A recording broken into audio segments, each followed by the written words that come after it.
8:28, Slocum in the morning. Scott Childers in for Scott Slocum, also in for Monica. Evan is in our newsroom this morning. Thank you for Evan for stopping by. Tyler Brodeur on the controls today as we welcome our two guests. Ken Savara is here, and our good buddy John Boda also in the house. Hi, John. Hello. Now, before we go any further, John and I used to work together, as I mentioned, on WJTW 93.5 FM. It's no longer with us anymore as a music station. I believe it's a Spanish language station now. But we worked together in 1989. So I don't even want to add up how many years ago that is. I was 4. I think I was 7 at that point. And our program director, Jim Murphy, I believe was 48 at that point. So, but you also have always been a musician. You worked in our music department, and you were on the radio during the middle of the day, and you always pursued music off the radio and also writing as well. So we're going to talk about your book, The Great Chicago Fire. But this could not have come at a better time. I went and checked the mail the other day up at the front desk, and we had gotten some mail here from Hillsdale College. Mm-hmm. And Ken, I'm going to pass that to him. I want to make sure that you are getting your mail. If you look at the address on there, as you can see, it is made out to you. You have not worked at this radio station for how many years now? I've never worked here. Well, or our sister stations? Yeah, long time. This is like. By the way, you should be getting some checks in the mail as well, I think. So there you go. I want to make sure you got your mail. That apparently is still waiting for a letter from Ed McMahon. Yes.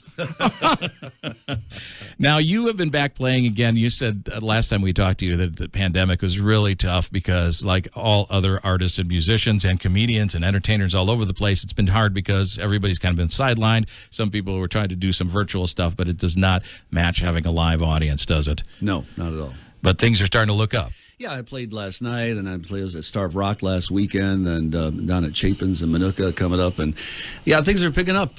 Finally, it's been nice. Thank God for that. We saw you several times over at Fat Ricky's in Romeoville, and hopefully, if Rick is listening, or and more importantly, Rick's wife, if she's listening, then we get you back over to Fat Ricky's. I know everybody really enjoyed the show there. Tell a little bit about how you put these together, and a little bit about some of the bigger shows you do, like the ones that you do with the multimedia presentations. Yeah, that's what I did last night. I'm doing this afternoon. I do what's called multimedia presentations for a lot of senior groups, and they combine historical with musical, some more history, some less, and some more music.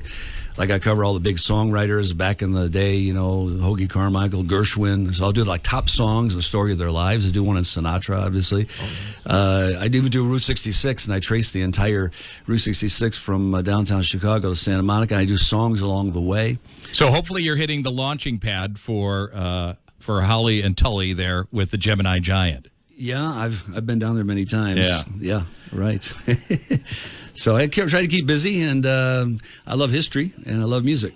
And so you've put those together in a great multimedia presentation. We're going to talk a little bit more about that, but we got you in here and you got your guitar, so why don't we get a song before we go to the news? What do you have for us? Well, you were talking about Robin Williams, and he's never been known as a singer, but a great comedian, but he did sing this song in the Fisher King. Remember that movie, The Fisher King, with Jeff Bridges? Yep. And it actually goes back to At the Circus by the Marx Brothers. It's kind of funny. Harold Arlen and Yip Harburg actually wrote this song. They're the two guys that wrote all the songs for The Wizard of Oz. It was the exact same time, exact same company. So this song could have been one of the gumdrop songs, as Harold Arlen called them, in The Wizard of Oz. It goes like this. Lydia, oh Lydia, have you met Lydia? Lydia, the tattooed lady. She has eyes that folks adore so, and a torso even more so. Lydia, oh Lydia, that encyclopedia. Lydia, the queen of tattoos. On her back is the Battle of Waterloo. Beside it, the wreck of the Hesperus too. And proudly above waves the red, white, and blue. You can learn a lot from Lydia. La la la, la la la, la la la la la la. When her robe is unfurled, she will show you the world if you step up and tell her where. For a dime you can see Kankakee or Paris or Washington crossing the Delaware. La la la, la la la, la la la, la la la. Oh Lydia, say have you met Lydia? Lydia the tattooed lady. When her muscles start relaxing, up the hill comes Andrew Jackson. Lydia, oh Lydia, that encyclopedia. Lydia, the queen of them all. For 2 bits she'll do the Marcusa and jazz with a view of Niagara that nobody has. And on a clear day you can see Alcatraz. You can learn a lot from Lydia. La la la, la la la, la la la. Oh, come on, I'm taking it out here. Come along and see Buffalo Bill and his lasso with just a classic by Mendel Picasso. Here's Captain Spaulding exploring the Amazon. Here's Godiva but with her pajamas on. La la la, la la la. Just think I could have been in The Wizard of Oz. Lydia, oh Lydia, that encyclopedia. Lydia, the champ of them all. She once swept an admiral clear off his feet. The ships on her hips made his heart skip a beat. And now the old boy's in command of the fleet, for he went and married Lydia. La la la, la la la, la la la, la la la. Oh, that's awesome. That's awesome. Well, that is very Marx Brothers-ish. Yes. Yeah, very much so. John Boda, as we play some songs, have some fun this morning. We are going to come back and talk with both of them coming up. But first, we got to check our news. Evan has that coming up. It's 1340 WJOL 835.org.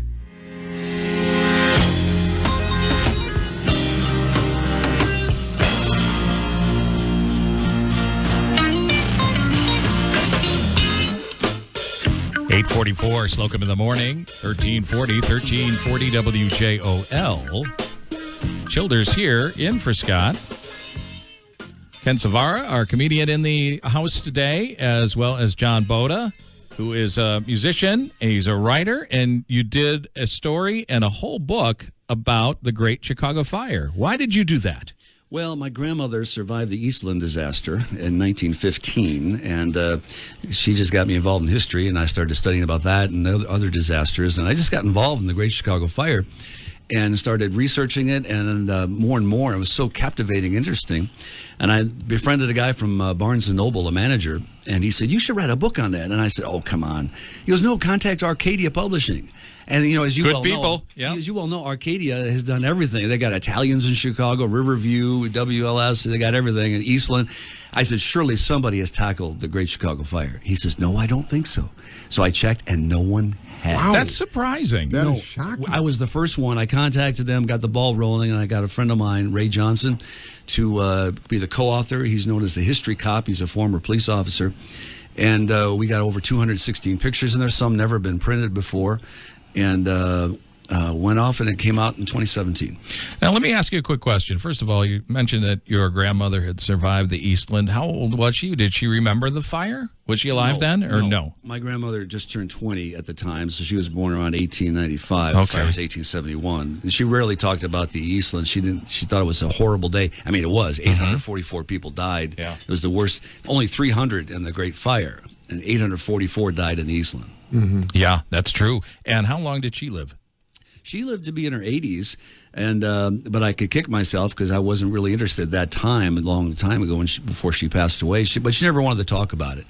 My uncle, her son, had a boat, and she was living with him at the time, and he wanted to take her out in Lake Michigan. She says, I'm never getting on a boat again the rest of my life. And so can you blame her? So that got me involved in it. And then last weekend, I actually went out with a guy named Tom Lyman, who started Biketropolis. You can go to biketropolis.com. He's got this amazing app where it shows all the sights to see that's reminiscent of the fire today. This is the 150th anniversary. We have put it on our bikes. You ride your bicycle. We started at the Chicago Fire Academy, where the fire started. And they'll say, stop here, and look at this. And this is all the stuff that's reminiscent of the fire. And it's at Biketropolis.com. It's amazing. He's doing it all summer. So tell me what you found to be the most fascinating fact. We do know that the water tower survived and the pumping station survived. That is a fact everyone knows. And I think now it has really come to the forefront that Mrs. O'Leary was not the one that caused the fire, though we don't really know that for sure. But she has been exonerated from that. But other than those two, what is the most fascinating thing that you had discovered about the Great Chicago Fire? Well, okay, yeah, Mrs. O'Leary didn't do it. She was asleep that night, but it did start there at 137 Tacovin. The most fascinating thing that I've discovered, and a lot of people don't know, is the worst fire in American history happened the exact same night in Peshtigo. Wisconsin. They call it Peshtigo, but it decimated the whole area north of Green Bay.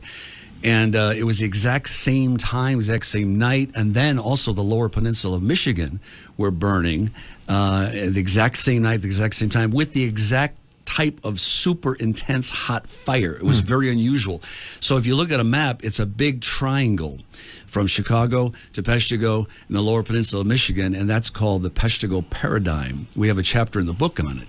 And to make a long story short, you say, well, how in the world could all this stuff be connected? The coincidence, it all started the same time, the exact type of super intense fire. A cow had nothing to do with it. Well, the theory is a comet. The comet's name was Belia, and they were tracking it.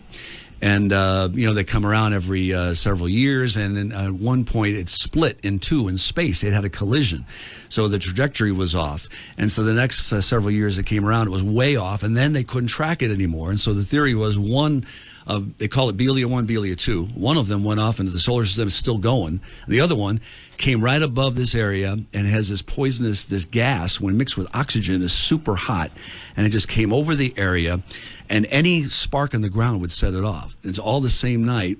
And it was very dry that super year. Dry. There's everything came down to it. It was super dry, and everything was warm. Chicago had like 50 miles of wooden sidewalks. The conditions everything was just right for the fire.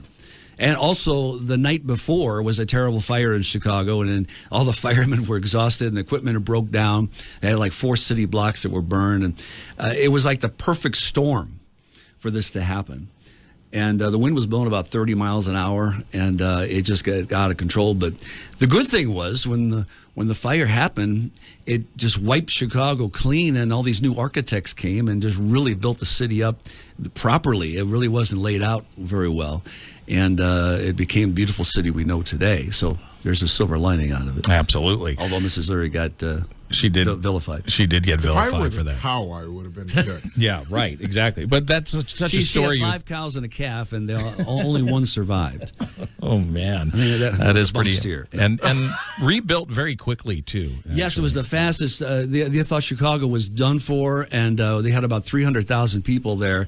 And by the time of the World's Fair in 1893, there was 1 million people living in Chicago, and that was like the big coming out party. And they had a Chicago Day celebration for the fire on October 9th. Amazing. The World's Fair. All right, John Boda, hang on, and we'll talk with you more here as we make our way through the show. It's brought to us by Amita Health. Stay well with Amita Health Primary Care. Our doctors offer evening, weekend, and telehealth appointments and listen attentively to address your needs. Preventive care is wholesale, and it's also whole care. To learn more or to schedule an appointment, visit amitahealthcare.org/medical group. Alliance. 95 years and still strong. We are 1340 WJOL. I wish somebody would have told me, babe, someday these will be the good old days. 8:54, Slocum in the morning. Scott Childers in for Scott Slocum. Scott's back on Monday. Monica will be here too as we welcome in Ken Savara, a comedian here with us this morning. He is usually with Ed and Michelle. Are you going to be on with Ed and Michelle today? Yeah, probably. Might be. I don't know. You're going to stick around. I never know. And John Boda is here too. John, always good to see you. Where are you playing next? Next Wednesday night, I'm at Chapin's down in Minooka, a great place to play. And then in June 12th, I'm at Jay Fleming's in Westmont on Cass Avenue with a friend of mine, a drummer. So, Oh, really? Yeah, a duo. That'll be fun to listen to. I mean, you do so much on your own, though, too. You are a one-man band. Right. And where can people find information about you, or if they want to book you, or they want to see you? JohnBoda.net. And also, I wrote like 50 songs this last year during the pandemic. I was just try to keep my sanity.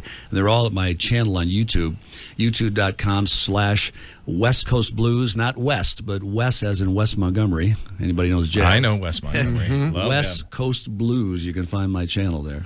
And the information about the Chicago Fire book is there, too? No, but that's found on Amazon anywhere or Barnes & Noble. The Great Chicago Fire and Arcadia Publishing. All right. You have a song for us, too, I understand. I'll do a short, and since we're running out of time, I mentioned this. Here we go to keep the Mrs. O'Leary myth going.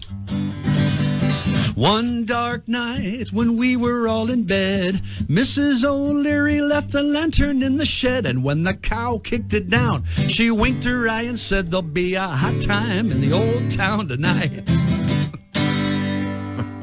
Exactly. And she Exactly. She didn't do it. She didn't do it. She did not Say do it it. over and over. She didn't do See, it. now you need to write one about the comet. Right. That'd be a Bill Haley song. I there. want to be a lawyer for the cow. And Ken, tell us about you. Where can we find you next? Where are you going to be We performing? have a special show. We're coming out of the pandemic, right? And people are starting to work again. And the Lockport Moose has stepped forward, and they were one of the first to get things going again. And we are doing a great comedy show on June 19th, Saturday night. It stars Vince Morano, national headliner, a middle-act named Sharky. Sharky. And last but not least, an appearance by WJOL's, his second time on stage, Ed Kerfin, doing comedy. No, look at that. Are you excited about that, Ed? Grab that microphone there. Yeah, I'm excited about it. Of course, I got to tell you what though, you got to give those guys credit. You got to be really gutsy to go up on that stage with hundreds of people sitting there staring at you, and it's pitch black, and there's a light on you. Right. And it's like I was telling Scott that you can make your friends laugh pretty easy. You know all the buttons to push. But the first time you go up on stage in front of a live audience, exactly. Same thing in music. Yeah, and you've got to make 130 people. You have to connect with 130 people.